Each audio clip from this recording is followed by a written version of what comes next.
Chapter 1.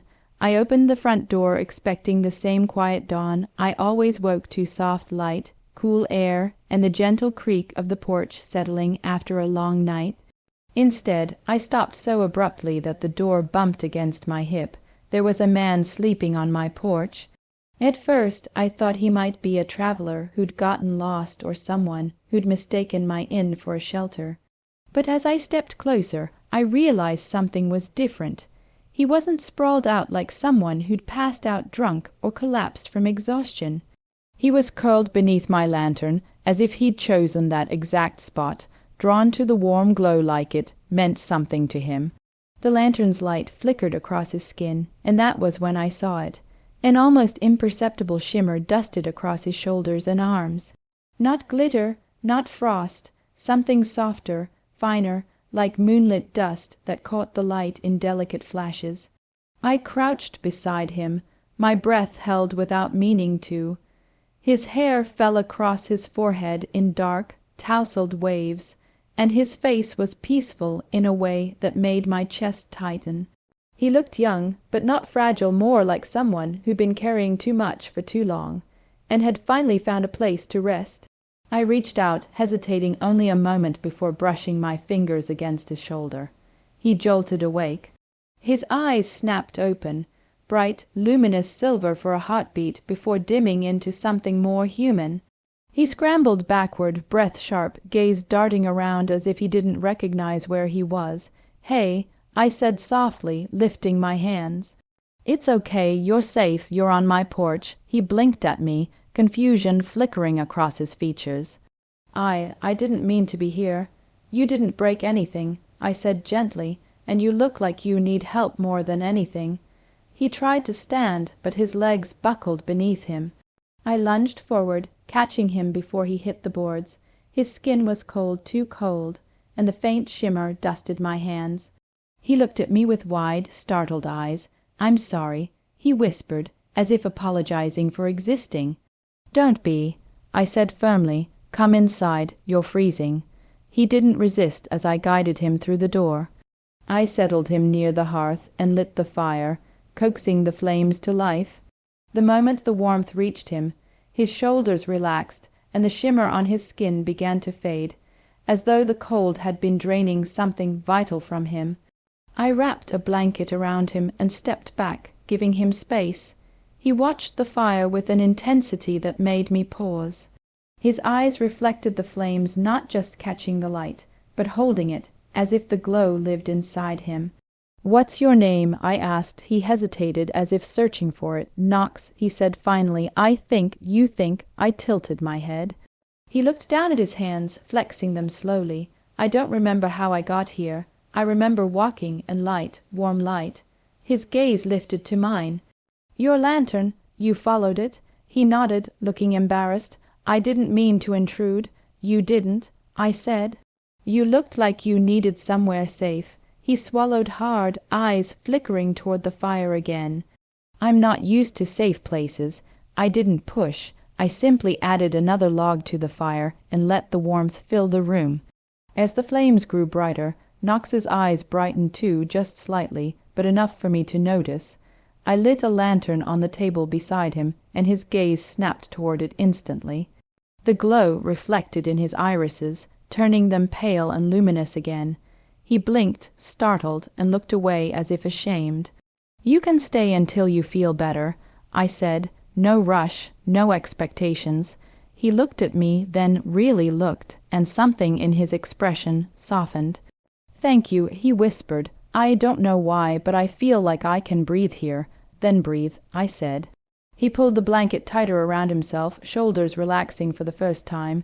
The shimmer on his skin faded to almost nothing, leaving only the faintest trace of silver dust on the blanket. I moved around the room, tidying up, but I kept him in my peripheral vision. He sat very still, watching the fire as though it was the first warmth he'd felt in years.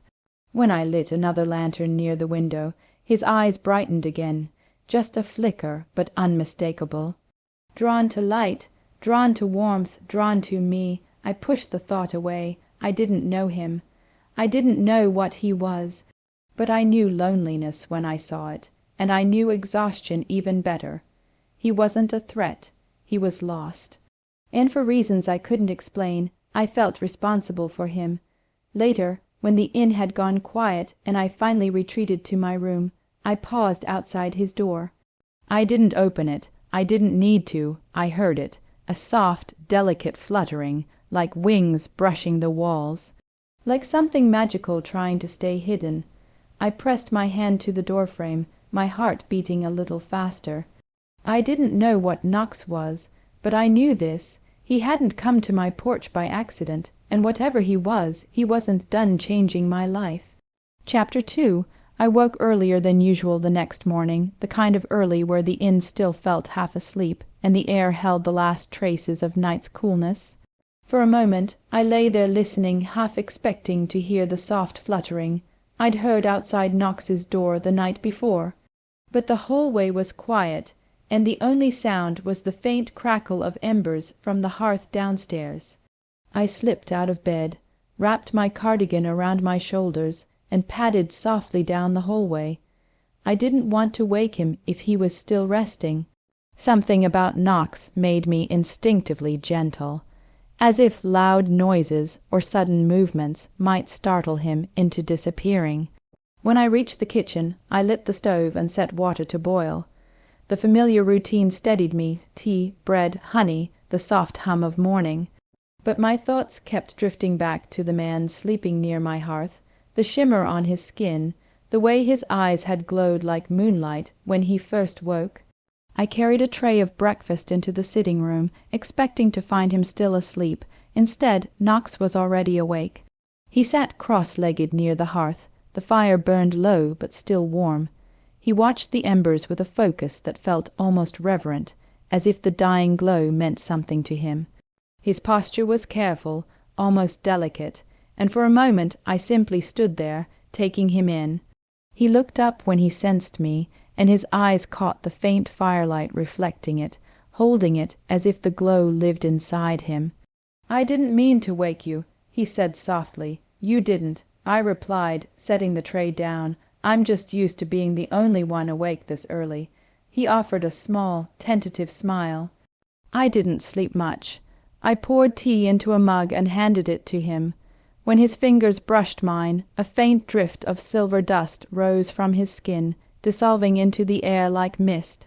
Knox flinched and pulled his hand back. "Sorry, I can't always control that. It's beautiful," I said before I could stop myself. He blinked, startled. "Most people don't think so." "Well," I said gently, "I'm not most people." He looked down at the tea, shoulders curling inward as if trying to make himself smaller. I recognized the posture, fear mixed with shame, the kind that came from being told you were too much or too strange for too long. I sat across from him, giving him room but not distance. "You said yesterday that emotions make your other forms slip through." He nodded, eyes fixed on the steam rising from his mug. "It's not just emotions, it's light, warmth, sometimes sound. It's complicated." "I'm listening," I said. He hesitated, then continued. "When I feel too much, my body reacts. The shimmer, the dust, the wings, they're all part of it.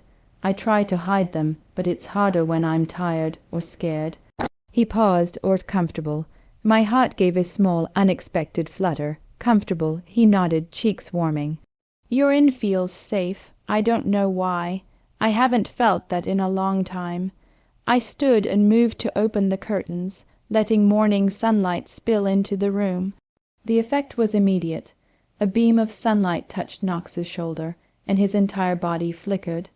I turned just in time to see translucent wings unfurl behind him.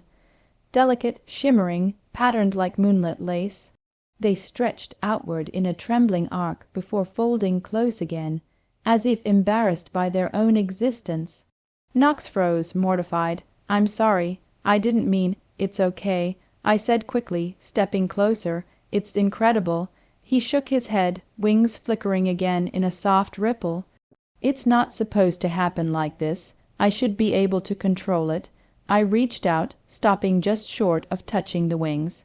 "Do they hurt?" "No," he whispered. "They're just sensitive. They react to everything, light, warmth, fear, kindness." "Kindness," I echoed.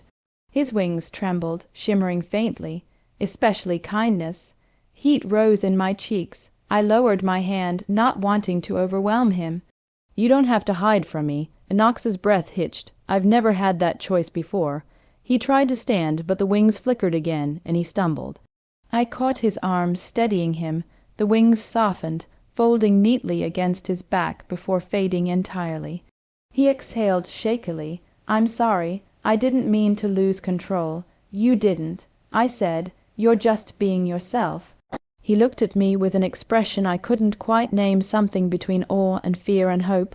I stepped back, giving him space. "Why don't you sit? I'll get more tea." He nodded, still shaken, and sank back onto the rug. I moved to the kitchen, but I kept him in my peripheral vision. He watched the sunlight on the floorboards with a mixture of longing and caution, as if unsure whether to trust it.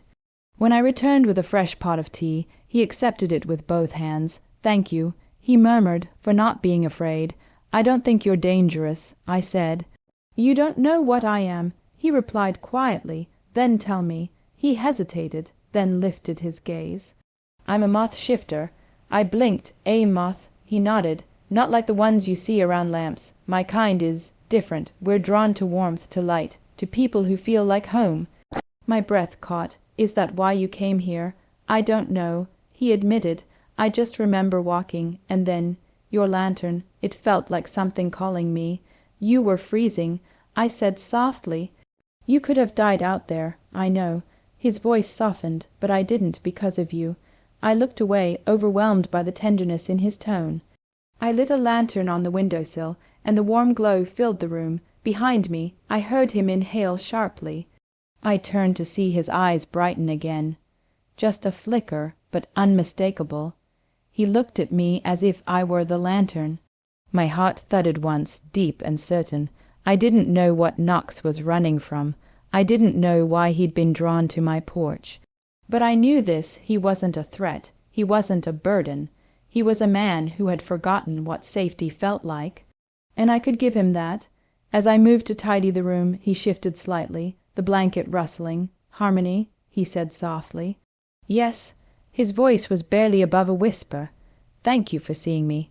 I met his luminous eyes. "You're welcome, Knox." He smiled, small, fragile, but real.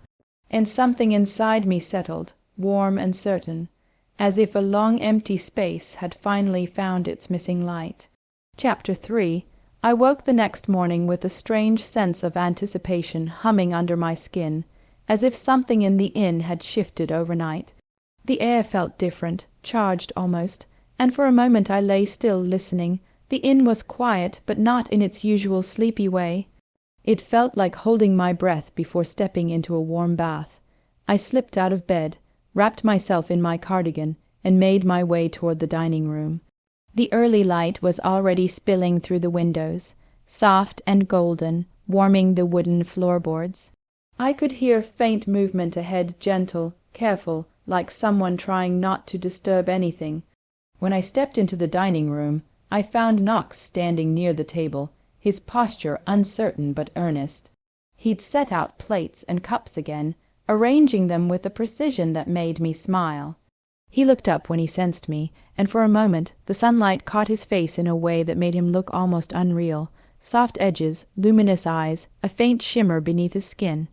"You didn't have to do that," I said, my voice still thick with sleep. He gave a small, shy smile. "I wanted to help. You've been kind." I stepped closer, noticing how he kept glancing toward the window as if wary of the light. "Are you feeling better today?" "A little," he said. "The warmth helped, and your presence." My breath caught. I wasn't used to someone saying things like that to me. Gently, honestly, without expectation. I moved to the window and pulled the curtains open, letting the full morning light spill into the room. The effect was immediate. A beam of sunlight touched Knox's shoulder, and his entire body flickered. I turned just in time to see it happen, translucent wings unfurling behind him in a sudden, shimmering bloom. They stretched outward in a trembling arc, delicate and luminous, patterned like moonlit lace. For a heartbeat, they filled the room with soft silver light. Knox froze, mortified. "I'm sorry," he stammered. I didn't mean, it's okay, I said quickly, stepping closer. It's beautiful. He shook his head, wings trembling. It's not supposed to happen like this.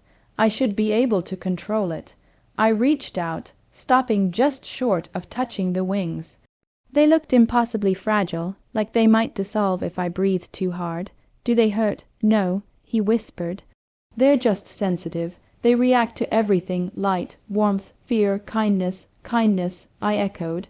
His wings rippled, shimmering faintly, especially kindness. Heat rose in my cheeks. I lowered my hand, not wanting to overwhelm him. You don't have to hide from me. Knox's breath hitched. I've never had that choice before. He tried to step back, but the wings flickered again, and he stumbled. I caught his arm, steadying him. The wings softened, folding neatly against his back, before fading entirely. He exhaled shakily. I'm sorry, I didn't mean to lose control. You didn't, I said. You're just being yourself. He looked at me with an expression I couldn't quite name, something between awe and fear and hope. I stepped back, giving him space, and he sank into a chair, running a hand through his hair. I should explain, he said quietly. I'm a moth shifter. I sat across from him, my heart beating a little faster. What does that mean? He hesitated, then lifted his gaze. It means I'm drawn to warmth, to light, to people who feel like home. My wings appear when I feel too much fear, comfort, affection. I can't always control it. Affection. I repeated, my voice softer than I intended. His cheeks warmed. Yes. I swallowed, unsure what to do with the sudden flutter in my chest. Is that why you came here, because of the lantern? I don't know, he admitted. I just remember walking, and then your light. It felt like something calling me. I looked down at my hands, suddenly aware of how empty they felt. You were freezing. You could have died out there. I know, he said softly. But I didn't because of you. I stood, needing a moment to steady myself, and moved toward the kitchen. Let me get you something to eat. When I returned with a plate of warm bread and honey, he accepted it with both hands. His fingers brushed mine, and a faint drift of silver dust rose from his skin, dissolving into the air like mist. He flinched, sorry. Don't apologize, I said. It's part of you. He looked at me with something like wonder. No one's ever said that before. We ate in quiet companionship, the kind that felt comfortable rather than strained. Every so often, his eyes would flicker toward the lantern on the table, and the faint shimmer beneath his skin would brighten. After breakfast, I showed him around the inn slowly, gently, giving him time to adjust. He moved with a kind of cautious grace, as if he wasn't used to being in a place where he didn't have to hide. When we reached the hallway, I lit a lantern for him. The warm glow filled the space, and his wings flickered into existence again, softer this time, shimmering like a sigh. He looked at me, startled. I didn't mean, it's okay, I said. Really? He stepped closer, the wings trembling gently behind him. Harmony, I don't know why, but I feel safe here with you. My heart thudded once, deep and certain. I'm glad, I said. You deserve to feel safe. His wings softened, folding close, and then faded entirely. For a moment we simply stood there, the lantern casting warm light across both of us, and I realized something I hadn't let myself admit before. I wasn't just helping him. I was drawn to him too, not because he was magical, not because he was strange, but because he looked at me like I was a light he'd been searching for. And for the first time in a long time, I felt seen. Chapter 4. I spent the rest of the morning trying to pretend that nothing had changed between Knox and me, but that was impossible. Every time I glanced at him, I saw the shimmer beneath his skin, the way his eyes brightened near the lanterns, the way he seemed to breathe deeper when the room was warm. It was like watching someone thaw after a lifetime of winter. Come on, I said after breakfast, trying to sound casual. Let me show you the rest of the inn. He nodded, though he looked almost hesitant, as if he wasn't sure he was allowed to explore. I gestured for him to follow, and he did quietly, carefully, his steps soft on the wooden floorboards. The hallway was dim, lit only by a single lantern mounted on the wall. As we approached it, I felt him slow behind me. When I turned, I saw his gaze fixed on the lantern's glow, his expression softening in a way that made my chest tighten. "You can get closer," I said gently.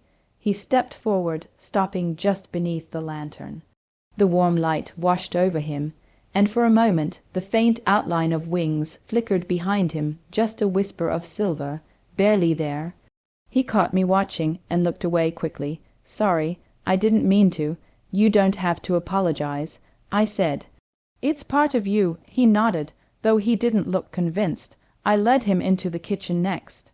The morning sun streamed through the window, warming the counters and casting soft shadows across the floor. Knox stepped inside slowly, his eyes tracing the sunlight as if it were something precious. "This is where I spend most of my time," I said. "Cooking, cleaning, trying to keep the place from falling apart." He smiled faintly. "It feels warm in here. It's the heart of the inn," I said. "At least that's what my grandmother used to say." He moved toward the window, stopping just short of the sunlight.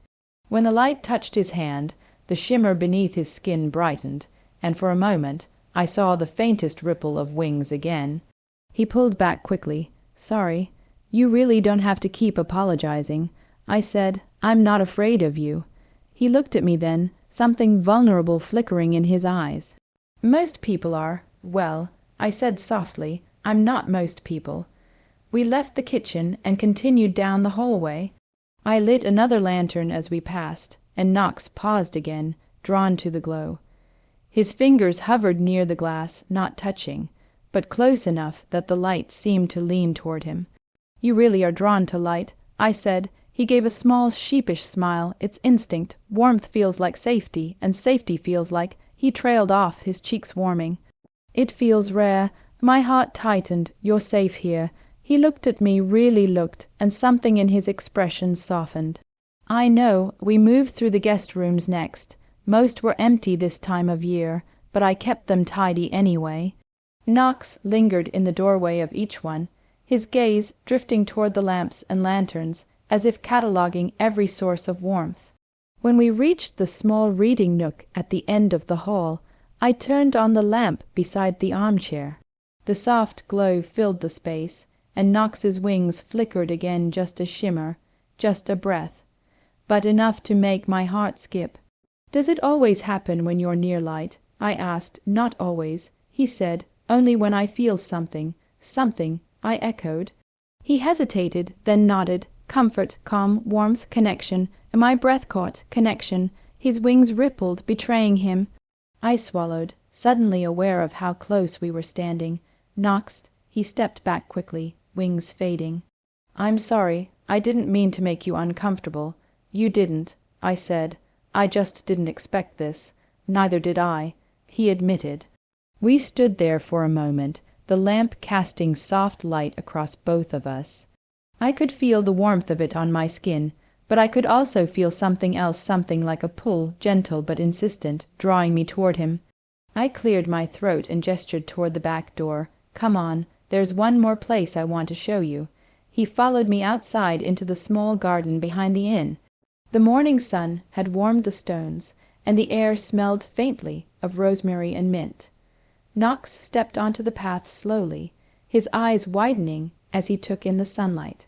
He lifted his face toward it, and for a moment he looked almost luminous. "This is beautiful," he said softly. "It's my favorite place," I admitted. "I come out here when I need to think." He turned to me, his expression gentle. "Do you need to think often?" I laughed quietly, more than I'd like to admit. He smiled, and the sight of it made something warm unfurl in my chest. We walked the garden path together, moving slowly, letting the sunlight settle over us. Every so often his wings flickered just a shimmer, just a whisper, but each time they felt less like an accident and more like a response. When we returned inside, I lit a lantern in the hallway. The warm glow filled the space, and Knox's wings appeared again, softer this time, shimmering like a sigh. He looked at me, startled. "I didn't mean—" "It's okay," I said. "Really." He stepped closer, the wings trembling gently behind him. "Harmony, I don't know why. but I feel safe here with you." My heart thudded once, deep and certain. "I'm glad," I said. "You deserve to feel safe." His wings softened, folding close, and then faded entirely. For a moment we simply stood there, the lantern casting warm light across both of us. And I realized something I hadn't let myself admit before. I wasn't just helping him. I was drawn to him too, not because he was magical, not because he was strange, but because he looked at me like I was a light he'd been searching for. And for the first time in a long time, I felt seen. Chapter 5. By the time dusk settled over the inn that evening, I felt more aware of every sound than usual. Maybe it was because Knox had spent the day drifting in and out of rooms like a quiet, luminous shadow. Maybe it was because his wings had flickered more often, responding to lantern light, to warmth, to me. Or maybe it was because something in the air felt different, charged, like the moment before a storm. I was wiping down the counter in the front room when a sharp knock rattled the door. Not a polite knock, not a hesitant one, a demand. Knox, who had been helping me fold linens, stiffened instantly. His head snapped toward the door, and I saw the shimmer beneath his skin flare in a way that made my stomach twist. "Harmony," he whispered, "don't answer that." But the knock came again, harder this time, and I knew I couldn't ignore it. I placed a steadying hand on his arm. "Go into the hallway, stay out of sight."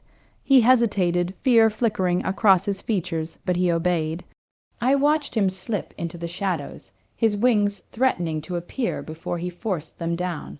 Only when he was hidden did I open the door. A man stood on the porch, tall and broad-shouldered, with a coat too heavy for the mild evening and eyes that scanned the inn behind me with unsettling precision. He didn't smile, he didn't introduce himself, he simply leaned forward slightly, as if trying to peer past me. "Evening," he said. His voice was smooth, but there was something cold beneath it. "I'm looking for someone." My pulse quickened. Most people check in before they stay here. He didn't laugh. "I'm not looking for a guest. I'm looking for a creature." The word hit me like a slap. "A creature," I repeated, keeping my voice steady. "Yes." His gaze sharpened, winged, silver dust, drawn to light. "Have you seen anything unusual?" Behind me, I felt more than heard Knox's fear, like a shift in the air, a tightening of the space around us. I kept my expression neutral. "No," I said, "I haven't seen anything like that." The man studied me for a long moment, as if trying to decide whether I was lying. I forced myself to meet his gaze without flinching. He stepped closer. "You're sure? Positive?" He exhaled through his nose, clearly irritated. "If you do see anything, you should report it. These creatures are dangerous, unpredictable. They don't belong around people." My jaw tightened. "I'll keep that in mind." He gave the inn one last sweeping look, then turned and walked down the steps, disappearing into the growing darkness. I waited until I could no longer hear his footsteps before closing the door and locking it. When I turned, Knox was standing in the hallway, half hidden in shadow. His wings had appeared, fully this time shimmering with fear. They trembled violently, scattering faint silver dust across the floor. I hurried to him. "Knox, I'm sorry," he whispered, backing away. "I didn't mean to bring danger here. I should leave." "No," I said firmly. "You're not going anywhere." He shook his head, panic rising. "You don't understand that man. He's a collector. He hunts magical beings. He traps them, sells them, experiments on them." I escaped, "but he's been tracking me for weeks." My stomach twisted. "He won't get you, not here. You don't know what he's capable of." Knox said, voice trembling, "He'll come back. He always comes back." I stepped closer, placing a hand on his arm. His wings flickered, curling inward like they were trying to shield him. "Knox, listen to me. You're safe here. I won't let him take you." His breath hitched. Why would you risk yourself for me?" "Because I couldn't bear the thought of him being dragged away. Because the idea of this gentle, luminous man being caged made something inside me burn. Because he looked at me like I was the first warm place he'd ever found. But I didn't say any of that. Instead, I said, because you deserve safety, because you deserve kindness, because you deserve a home. His wings softened, the trembling easing. He looked at me with wide, luminous eyes, and for a moment the fear in them melted into something else, something fragile and grateful. "Harmony," he whispered. I squeezed his arm gently. "Come on, let's get you away from the windows." I led him back to the sitting room, lighting a lantern as we passed. The warm glow filled the space, and his wings responded instantly, shimmering, softening, curling around him like a protective cloak. He sank onto the rug near the hearth, still shaken. I sat beside him, close enough that our shoulders brushed. His wings brushed me too light as a whisper, warm as breath. "I'm sorry," he said again, voice barely audible. "I didn't mean to bring danger into your life." "You didn't," I said. "He did, and he won't get past me." Knox looked at me like he didn't quite believe it, but wanted to. I stayed with him until his breathing steadied, until the shimmer beneath his skin dimmed to a soft glow. Eventually, exhaustion pulled him under, and he fell asleep curled near the hearth, wings folded gently around him. I sat beside him long after his eyes closed, watching the rise and fall of his chest, the faint pulse of light beneath his skin. I didn't know what tomorrow would bring. I didn't know if the collector would return, but I knew this. Knox wasn't alone any more. And I wasn't going to let anyone take him from me, not now, not ever. Chapter 6. I woke the next morning to the soft clatter of something moving in the kitchen. For a moment I lay still, listening. It wasn't the heavy, purposeful sound of a stranger.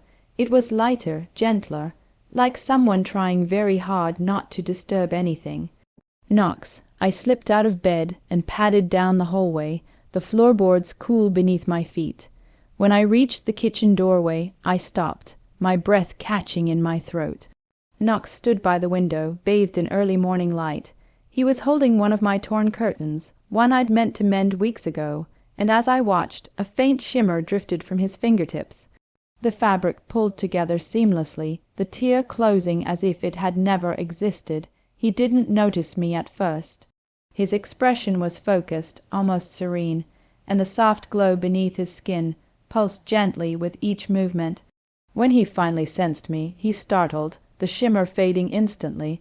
"I'm sorry," he said quickly. "I didn't mean to." "You're fixing my curtain," I said, stepping into the room. "That's incredible." He looked down at the fabric, embarrassed. "I just wanted to help. After last night, I needed to do something useful." "You don't owe me anything," I said gently. He shook his head. "I owe you more than you know." I didn't argue. Instead, I moved to the stove and began preparing breakfast. Knox hovered nearby, unsure whether to sit or help, so I handed him a bowl of fruit to slice. He accepted it with a small, grateful smile. We worked in quiet companionship, the kind that felt natural and warm.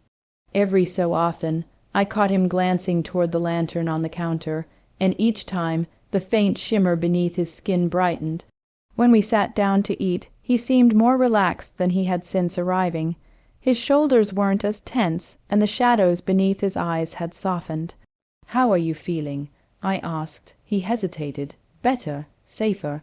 "I'm glad," I said. "You deserve that." He looked at me with an expression so open it made my chest ache. "I don't know what I did to deserve your kindness. You existed," I said simply. His breath caught, and for a moment the shimmer beneath his skin brightened into a soft glow. After breakfast, we moved through the inn together, tidying up and repairing small things I'd been ignoring for months. Knox used his magic sparingly, as if afraid of overwhelming me. But each time he did, I felt a quiet awe settle over me. He polished lantern glass with a touch, the smudges disappearing instantly. He mended a frayed rug with a soft ripple of silver dust. He even coaxed a stubborn window latch back into place with a gentle pulse of light. "You don't have to do all this," I said as he finished repairing a loose stair rail. "I want to," he replied. "It feels good to help, to be useful, to be somewhere I'm not hunted." My heart tightened. "You're not a burden, Knox. You're not something to be hunted." He looked at me, his eyes luminous. "You say that like it's simple." "It is," I said. "At least to me." He swallowed hard, and for a moment I thought his wings might appear again, but he steadied himself, taking a slow breath. As the afternoon light softened, I lit the lanterns throughout the inn. The warm glow filled the rooms, casting gentle shadows across the walls. Nux followed me, drawn to each lantern like a quiet, shimmering tide. When I lit the lantern in the hallway, his wings appeared, fully this time. They unfurled behind him in a soft, luminous bloom, delicate and breathtaking. The patterns shimmered like moonlit lace, and the air around him seemed to warm. He froze, startled. I didn't mean to, it's okay. I said softly, "You don't have to hide from me." He looked at me with wide, vulnerable eyes. "I've never shown anyone my full form before." Then I'm honored. I whispered. He stepped closer, the wings trembling gently behind him. "Harmony, I don't know why, but I feel safe with you, safer than I've ever felt." My breath caught. "I'm glad," I said. "You deserve to feel safe." His wings softened, curling slightly inward, as if responding to my voice.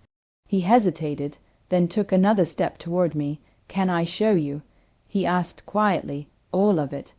I nodded, my heart pounding. He closed his eyes, and the glow beneath his skin brightened slowly at first, then with growing warmth. His wings unfurled fully, shimmering with silver light. His form shifted, not violently, but gently, like a breath of wind. And then he wasn't standing before me as a man anymore. He was a moth large, luminous, breathtaking. His wings were soft and warm, patterned with delicate silver markings that pulsed with light. He hovered for a moment, then drifted toward me, settling gently against my shoulder. I lifted a hand, touching the edge of his wing. It was warm, softer than silk, lighter than air. He leaned into the touch, his glow pulsing softly. "You're beautiful," I whispered. He shivered, the movement delicate and warm. We stayed like that for a long time, me standing in the lantern-lit hallway, him resting against my shoulder, the inn wrapped in quiet magic. When he shifted back into his human form, he looked exhausted but peaceful. I guided him to the sitting room, helping him settle onto the rug near the hearth. "Thank you," he murmured, his voice soft and drowsy, "for seeing me, for not being afraid." "I'm not afraid," I said. "Not of you." His eyes fluttered closed, and his breathing slowed. I stayed beside him until he fell asleep, his head resting near my knee, the faint shimmer beneath his skin pulsing gently. As I watched him sleep, I realized something I hadn't let myself admit before. I wasn't just protecting him. I was falling for him, and I didn't know what that meant yet, but I knew this. I wasn't going to let anything take him away from me. Not now, not ever. Chapter 7. I didn't sleep well after the collector's visit. Every creak of the inn, every shift of the wind outside, every flicker of lantern light made my nerves tighten. I kept imagining heavy footsteps returning to the porch, a fist pounding on the door, a voice demanding entry. By morning I felt wrung out, but I forced myself to move through the motions of opening the inn. Knox stayed close to me all day, quieter than usual, his wings flickering only when he forgot to be afraid. He helped me sweep the porch, polish lantern glass, and restock the pantry, but his eyes kept drifting toward the windows, scanning the tree line as if expecting danger to step out of the shadows. By late afternoon, the sky had turned a muted gray, the kind that made the world feel smaller and more fragile. I lit the lanterns early, wanting the inn to feel warm and safe, even if I didn't feel entirely safe myself. Knox stood beside me in the hallway, watching the lantern flame dance. "He'll come back," he said quietly. "He always does. I swallowed hard, then we'll be ready." He looked at me with a mixture of fear and gratitude. "Harmony, you don't have to protect me." "Yes," I said, "I do." Before he could respond, a sharp, violent pounding shook the front door. Knox flinched so hard his wings burst into existence, full, trembling, luminous. Silver dust scattered across the floor like spilled starlight. My heart slammed against my ribs. "Stay here." I whispered. "Harmony, stay." I stepped into the front room, my pulse roaring in my ears. The pounding came again, louder this time, rattling the hinges. I forced myself to breathe, to steady my voice, to be the barrier between Knox and whatever waited outside. I opened the door only a crack. The collector stood on the porch, but he wasn't alone this time. 2 men flanked him, broad-shouldered, grim-faced, dressed in dark coats that made them look like shadows pulled into human form. The collector smiled, but there was nothing warm in it. "Evening again," he said. "I believe you have something that belongs to me." My stomach twisted. "I told you yesterday. I haven't seen anything." He leaned closer, his eyes narrowing. "I don't appreciate being lied to." "I'm not lying." He stepped forward, pushing against the door. I braced my shoulder against it, refusing to let him in. "Harmony," he said, voice low and oily. "I know he's here. My men tracked the dust trail right to your porch. My breath caught." "Dust trail, silver dust," he said. "Your little guest leaves it everywhere he goes." Behind me I felt the air shift, Knox's fear pulsing through the inn like a tremor. The collector's smile widened. "Ah, there he is." I shoved the door harder, blocking his view. "You're not coming in." He raised a brow. "You'd risk your life for a creature you barely know." "Yes," I said without hesitation. His expression darkened. "Move aside." "No." He nodded to the men beside him. "Break the door." My heart lurched. I pushed with all my strength, but the men shoved back, forcing the door open inch by inch. The wood groaned under the pressure.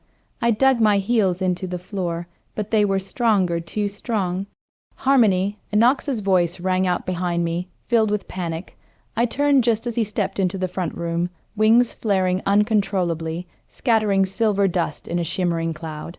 His eyes glowed with fear, his breath coming in sharp, uneven bursts. The collector's face lit with triumph. "There you are." Knox stumbled backward, wings trembling violently. "Harmony, run." "No," I said, moving toward him. "I'm not leaving you." The men forced the door open another few inches. Cold air rushed in, carrying the scent of pine and danger. Knox's panic spiked, and his wings flared brighter, the patterns shimmering like fractured moonlight. Silver dust swirled around him, catching the lantern light in a way that made the room glow. "Harmony!" He gasped. "I can't." "Control." I reached him, grabbing his hands. "Look at me, just me." His eyes locked onto mine, wide and terrified. His wings trembled, scattering more dust across the floor. "You're safe," I whispered. "I'm here. I'm not letting them take you." The collector shoved the door open another inch. Enough of this. Knox flinched, and his wings burst outward in a violent flare of light. The air hummed with magic, warm and electric. "Harmony," he whispered. "I'm sorry." "For what?" "For what I'm about to do." Before I could ask what he meant, the room filled with a sudden, blinding glow. Silver and warm and fierce. The lanterns flickered wildly, their flames bending toward him as if drawn by his magic. The collector cursed, shielding his eyes. His men stumbled backward, disoriented. Knox's wings expanded, filling the room with shimmering light. The patterns pulsed like a heartbeat, growing brighter with each breath he took. "Harmony," he said, voice trembling, "stay behind me." I didn't argue. I stepped back, my heart pounding, my breath caught somewhere between fear and awe. Knox turned toward the door, wings unfurled, glow intensifying. The collector's eyes widened. "What?" Knox's wings flared, and the light exploded outward. The men staggered, blinded. The collector stumbled down the steps, cursing as he shielded his face. The glow filled the porch, the yard, the trees beyond. Warm, fierce, protective. And then, just as suddenly, it faded. Knox collapsed. I lunged forward, catching him before he hit the floor. His wings flickered weakly, then dissolved into nothing. His skin was pale, his breathing shallow. "Knox!" I whispered, cradling him. "Knox, stay with me." His eyes fluttered open, unfocused. Did I hurt you?" "No," I said, brushing hair from his forehead. "You protected me." He gave a faint, exhausted smile. "Good." Outside, the collector cursed again, stumbling away into the darkness. His men followed, shaken and disoriented. I locked the door with shaking hands, then returned to Knox, pulling him close. "You're safe," I whispered. "I've got you." His eyes closed, his breathing slow and uneven, and as I held him, I realized something with absolute certainty. I wasn't afraid of his magic. I wasn't afraid of the collector. I wasn't afraid of what loving him might mean. I was only afraid of losing him. And I wasn't going to let that happen. Chapter 8. Knox was still unconscious in my arms when the last traces of his glow faded. His skin felt too cool, his breathing too shallow, and for a moment I thought he might slip away entirely. I gathered him close, lowering him gently to the floor, my hands trembling as I brushed the hair from his forehead. "Knox," I whispered, "please wake up." His eyelids fluttered, but he didn't respond. The faint shimmer beneath his skin pulsed weakly, like a dying ember. Outside I heard the collector curse again, stumbling away from the porch. His men followed, muttering, shaken by the burst of light they clearly hadn't expected. I didn't move until their footsteps faded into the distance. Only then did I lock the door, slide the bolt into place, and return to Knox. He looked so fragile lying there, too pale, too still, his wings gone, his glow extinguished. I knelt beside him, pressing my hand to his cheek. "You're safe," I whispered. "I've got you." His breathing hitched, and his eyes opened just a sliver. "Harmony, I'm here," I said. "You're okay." He tried to sit up, but his body gave out. I caught him, easing him back down. "Don't move, you're exhausted." "I didn't mean to use that much magic," he murmured. I couldn't let him hurt you." "You didn't," I said. "You protected me. You protected both of us." His eyes closed again, but his hand found mine, weak and trembling. "Stay, please. I'm not going anywhere." I slipped my arm beneath his shoulders and lifted him carefully. He was lighter than he looked, as if the magic inside him had weight when it was active and left him hollow when it faded. I carried him to his room, the lantern light flickering softly as we passed. When I laid him on the bed, he curled instinctively toward the warmth of my hands. His wings flickered faintly, just a ghost of silver, but they didn't fully form. I sat beside him, brushing my thumb across the back of his hand. "Rest," I whispered. "I'll keep watch." He drifted into sleep, his breathing slow and uneven. I stayed with him, listening to the quiet creaks of the inn, the distant rustle of wind through the trees, the soft hum of lantern light. Hours passed. Every so often his wings flickered weak, trembling, curling toward me as if seeking reassurance. Each time I smoothed my hand along his arm, whispering soft words until the trembling eased. At one point he stirred, his voice barely audible. "Harmony, I'm sorry." "For what?" I asked. "For being this." He whispered, "For bringing danger, for needing so much." "You're not a burden," I said firmly. "You're not trouble. You're someone who's been hunted and hurt and terrified for too long. You're allowed to need things." His eyes opened, luminous even in exhaustion. "I don't want to be a problem for you. You're not," I said. "You're someone I care about." His breath caught, and his wings flickered again, soft, shimmering, curling around my hand like a fragile embrace. I stayed with him until the lantern burned low. When I finally stood to refill it, he whimpered softly, reaching for me even in sleep. I returned immediately, taking his hand again. "I'm here," I whispered. "I'm not leaving." His breathing steadied. As the night deepened, I found myself studying him, his peaceful expression, the faint glow beneath his skin, the way his hair fell across his forehead. He looked younger like this, softer, as if the weight of fear had lifted for a moment. I brushed a strand of hair away, my fingers lingering against his temple. "You're safe," I whispered again. "I promise." At some point, exhaustion tugged at me too. I rested my head on the edge of the bed, still holding his hand. The lantern flickered, casting warm light across the room. I must have drifted off, because the next thing I felt was a soft warmth against my cheek. I opened my eyes to find Knox awake, his wings faintly visible, small, delicate, shimmering like morning frost. They curled around my hand, warm and protective. "Harmony," he whispered, his voice rough with sleep. "You stayed." "Of course I stayed," I said. "I told you I would." He looked at me with an expression so full of gratitude it made my chest ache. I thought I'd lost control. I thought I'd scared you. You didn't scare me. I said. You protected me. His wings brightened slightly, the patterns pulsing with soft light.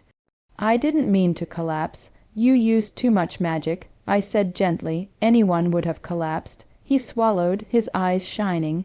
I didn't want him to hurt you. He didn't, I said, because of you. He closed his eyes, relief washing over his features.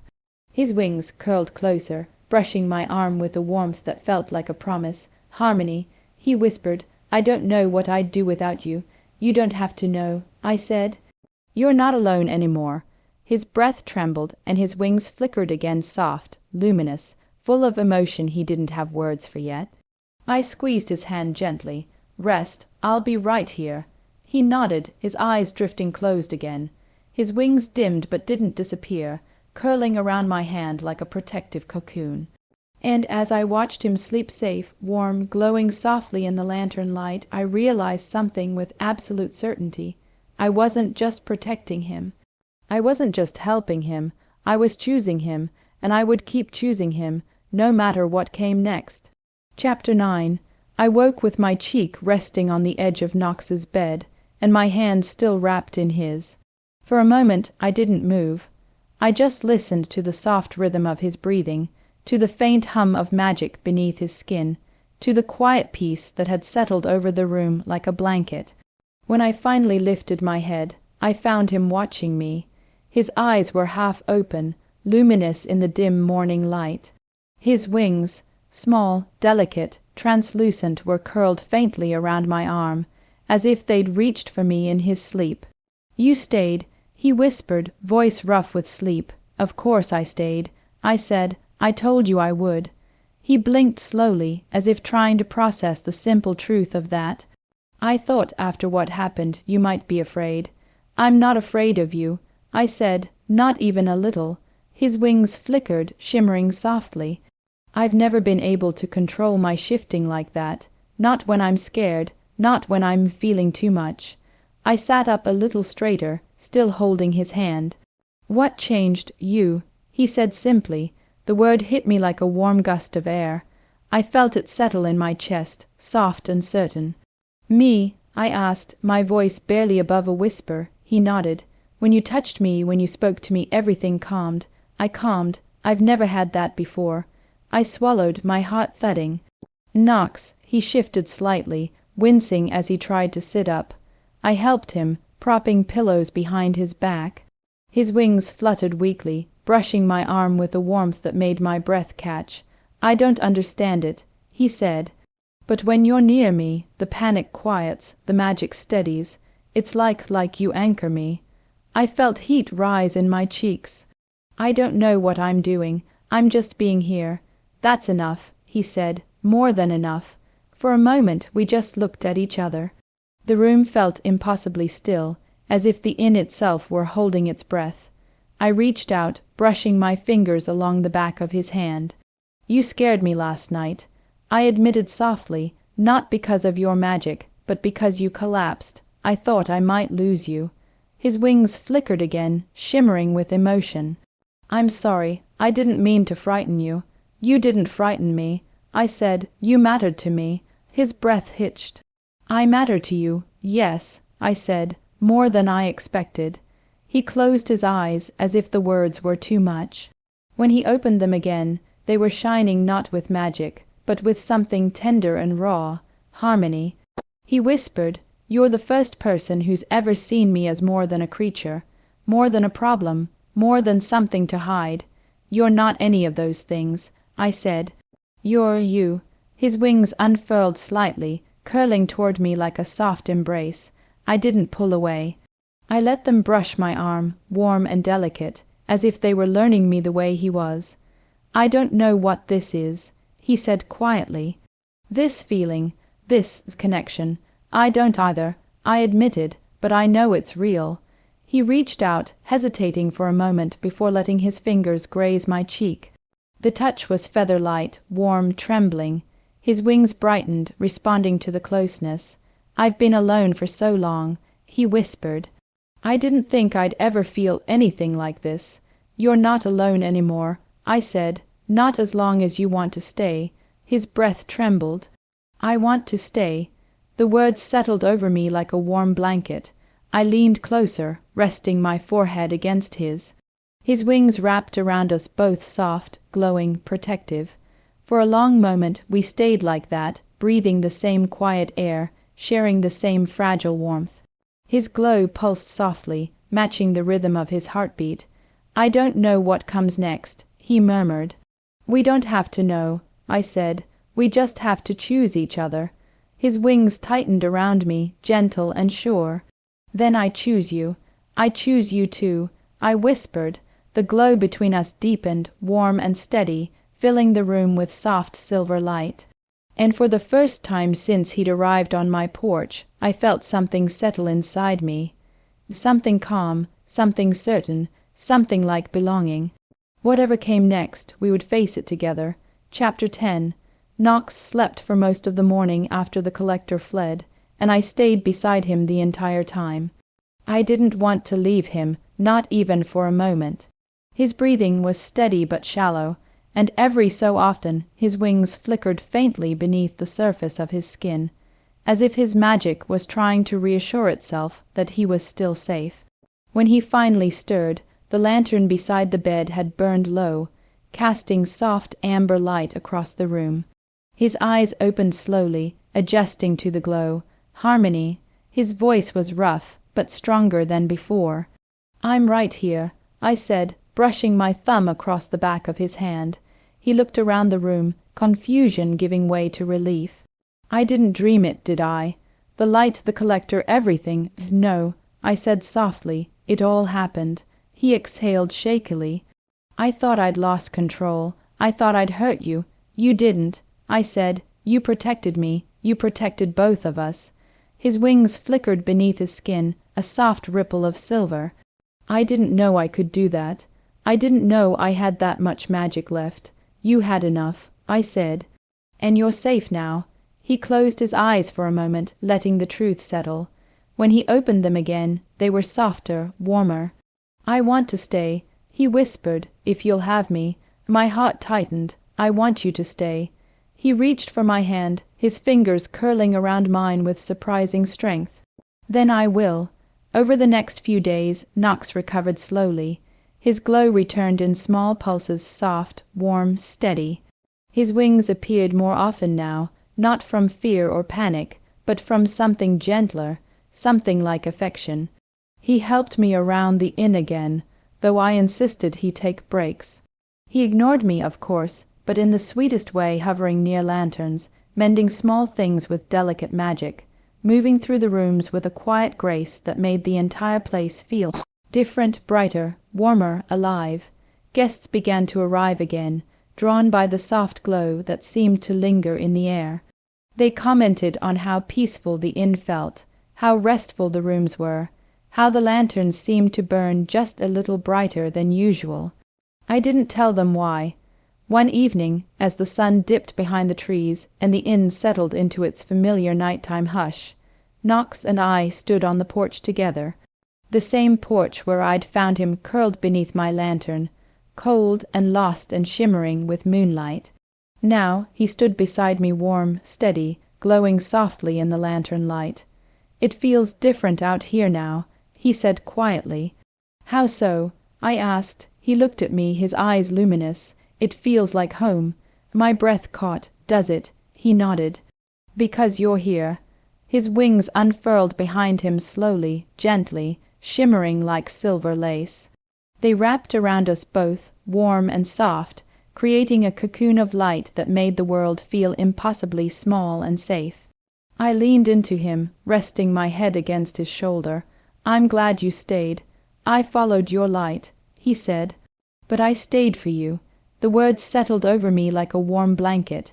I closed my eyes, letting the glow wrap around us. For the first time in years, I didn't feel lonely. For the first time in years, the inn didn't feel too big. For the first time in years, I felt like I belonged. Knox's wings tightened around me, gentle and sure. "Harmony," he whispered, "I don't know what the future looks like, but I know I want to face it with you." I lifted my head, meeting his gaze. "Then we will." He smiled soft, luminous, full of quiet wonder, Together, together, I said. The lantern above us flickered, casting warm light across his wings. They shimmered in response, glowing brighter, as if echoing the promise between us. We stood there for a long time, wrapped in light, wrapped in warmth, wrapped in each other. And as the night settled around the inn, I realized something with absolute certainty. This wasn't just a place anymore. It wasn't just a building or a business or a lonely inheritance. It was a sanctuary, a home, a haven of gentle light. And Knox wasn't just a guest or a magical stranger or a man with wings. He was mine, and I was his. Together we created something new, something warm, something magical, something that felt like destiny. The inn glowed softly behind us. His wings glowed softly around us. And for the first time in my life, I felt whole.